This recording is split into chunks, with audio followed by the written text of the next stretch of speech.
The Tao of Self-Confidence, Episode 782. Welcome to the Tao of Self-Confidence, where I share stories of amazing women who have discovered their inner journey to self-confidence. Visit our website at thetaoofselfconfidence.com. Your inner journey to self-confidence awaits. Well, hello friend. Welcome to the Tao of Self-Confidence, where I share stories of amazing women who have discovered their inner journey to self-confidence. I'm your host today, Sheena Yap Chan, and today I have a phenomenal lady on the show today. She is the creator of the Filipina On The Rise podcast and platform, and I'm really excited to have her on and share her story with us today on self-confidence. So without further ado, I'm going to introduce you to Krystl Fabella. Krystl, how are you today? Maybe you can fill in a little bit more about yourself to the listeners. Hi, Sheena. Thank you so much for having me on here. I'm super excited. And yeah, I'd love to share more about Filipina On The Rise. It's a podcast as well as a platform that's really around elevating Filipina excellence, spotlighting Pinay powerhouses, and celebrating what it means to be Filipina. My mission here is really to create a narrative around modern Filipino women and just share more about our culture. We have kind of a history of being really underreported and underrepresented in different professions. And I'm just really excited to really propel our experiences to the surface, as well as with a lot of, other underrepresented women, just kind of creating that community of really finally representing ourselves and showing we're out here and we're doing big things. Awesome. Well, thanks for sharing that. And Krystl, what's your cultural background? I was actually born in the Philippines, so I am a 1.5 generation immigrant. I just learned that phrase 1.5, meaning don't know if I'm first or second. So it's kind of this in between, meaning that born in the Philippines, but then moved here at an early age. I was in second grade and spent most of my life here in California. And yeah, it's always been this journey of knowing that I had come from the Philippines and immigrated here, but being really assimilated and conditioning myself around American culture. And then it wasn't until I would say my later, early 20s, when I started really trying to embrace my roots and what it meant to be Filipina. It was always something that I didn't really, my immigrant background is something I resonated well with me. I spent a lot of time, I think, trying to assimilate into the US. And then now it's really this kind of journey about discovering what identity is and kind of creating a purpose around that. Thanks for sharing that. And Krystl, what'd be your favorite self-confidence quote?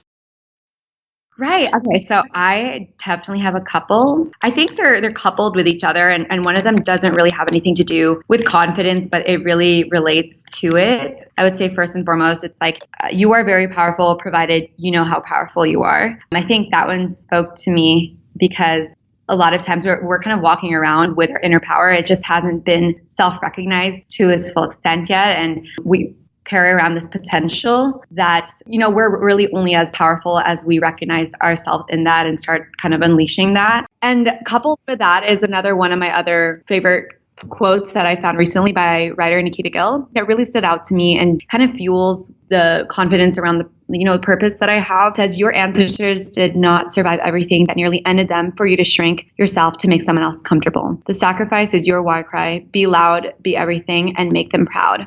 And the reason why this feeds into my concept of confidence is that it's kind of like the North Star for me when I feel self-doubt and really questioning, what my purpose here is. And I've always kind of navigated being here in the States as we're really here on the terms of people who have, it's kind of crazy to say, but our ancestors and generations that got us here. So you almost feel this accountability and this louder purpose and cry of confidence, knowing that they've gotten you here. That sacrifice is our war cry, and it gives us permission to be loud and be everything and make them proud. And I think I've gotten through a lot of different phases in my life where I had to go to that test of, am I going to shrink back or am I going to be loud and have a voice and try to advocate for the change that I see necessary? And I'd love to share more about that.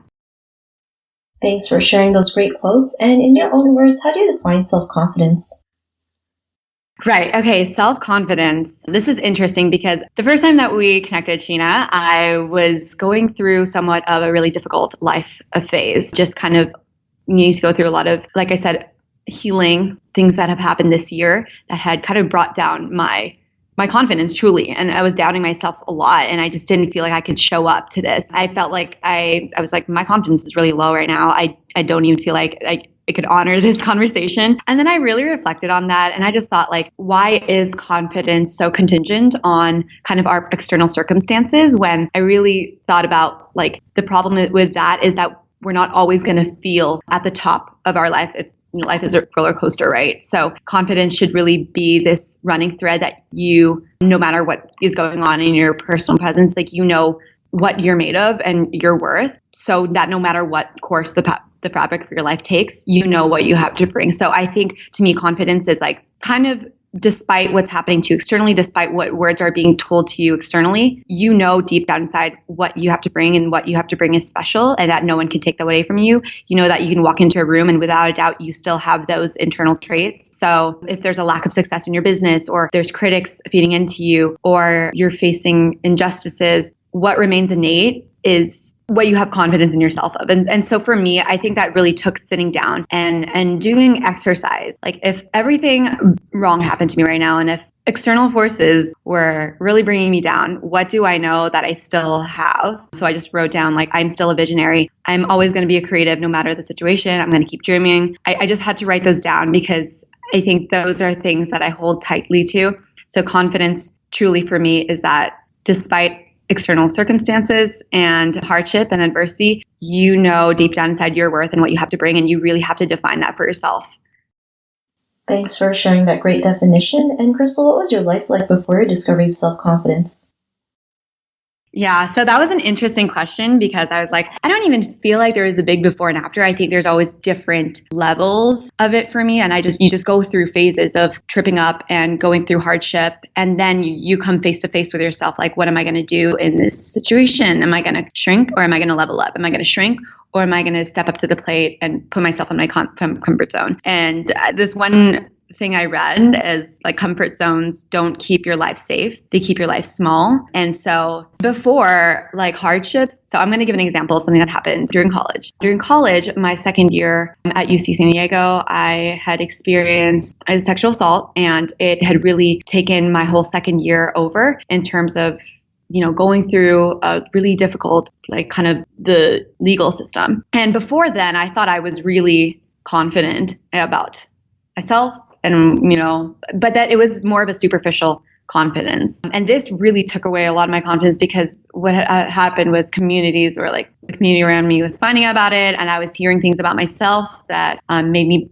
feel smaller. And I was just, facing a lot of unsuccess in these trials. But then, even though I lost the case and it was an injustice, I kind of had to step up to the plate and think, like, I wanted to make change around that survivors of sexual assault had very bad resources, and we needed more advocacy, and we needed more education around consent. So I actually helped to create a kind of like statewide campaign that advocated for policy around, education in higher in colleges, and better resources for survivors. And it created this movement. This was before, like, sexual assault prevention became a hot topic it was just starting, and it helped create a movement within the UC system to really bring a lot of survivors together. And basically after that, like, it was this revelation of, like, I guess before my confidence was really superficial, but then after that, it's a reference point now for me. It's like, after I realized my self-confidence, it was like, oh, Chris, like, now when I doubt myself, like, I can reference that as, like, that's a time when everything was going against you. Like, the legal system was going against you. Your friends, like,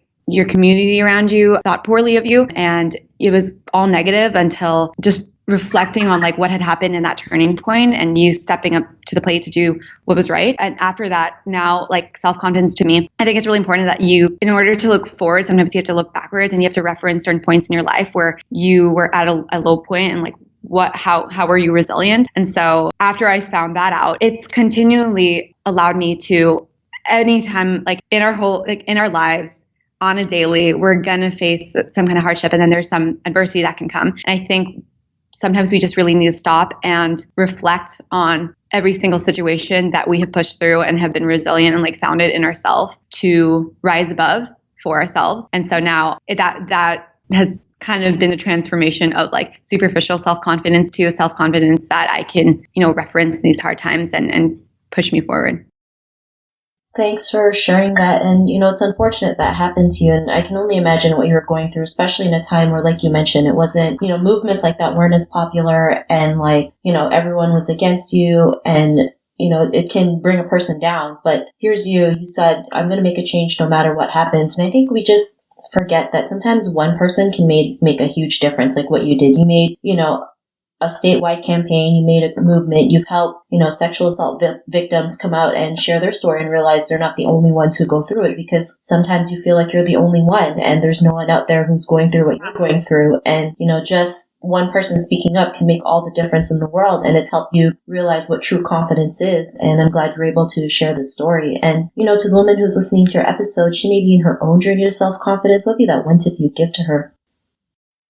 I would do an exercise with yourself. Really sit down and pinpoint every time of your life that you have been brought low, that you have been brought down. Because sometimes we think we don't have it in us, and then you remember what you how you pulled through, and that there was those resilience pieces. And we need to remember, we've gotten ourselves through before. And I have to continually reference, even now, if I'm facing a low point in my career or something, I need to remember, you need to sit down with yourself and really remember your own resilience. So if you're going through your own journey of self-confidence, sometimes you don't have to start with what's the next step? Who's going to inspire me? Who's going to pour into me? That's really important. But also you can start with yourself. You can think about when you were younger and your parents were going through a divorce and how you still powered through and took care of your siblings, or when you were struggling through college and you got through those exams because you worked your ass off and you didn't have any prior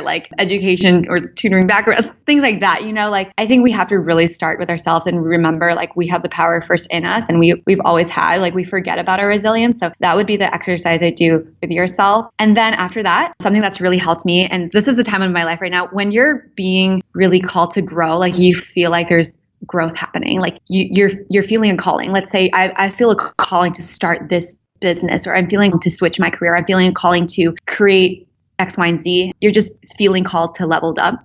I found a life hack, and that is, and I've learned this from another quote, you need a tribe of women around you who are endlessly devoted to helping you succeed. There's power in that. And so the life hack is that if you are in a stage of your life to level up, start decluttering who's not serving your destiny anymore. You have to declutter that, and then surround yourself with people. Really curate your surroundings and your tribe and people you're hanging out with who are either mentors that you're inspired by, or who are going to help you level up. Because they're going to pour into you. They're going to remind you of your journey. They're going to keep you in check. They're going to open up your pathways of possibilities for yourself. So, and yeah, I just think that is so important. That is going to help build your self-confidence when you very intentionally curate your tribe around you. So the first part is to internally sit down, start with yourself, and pinpoint all your points of resilience in your life, and remember how far you brought yourself and who's helped you along the way. And then second, life hack is to start decluttering and then re-curating who's surrounding you.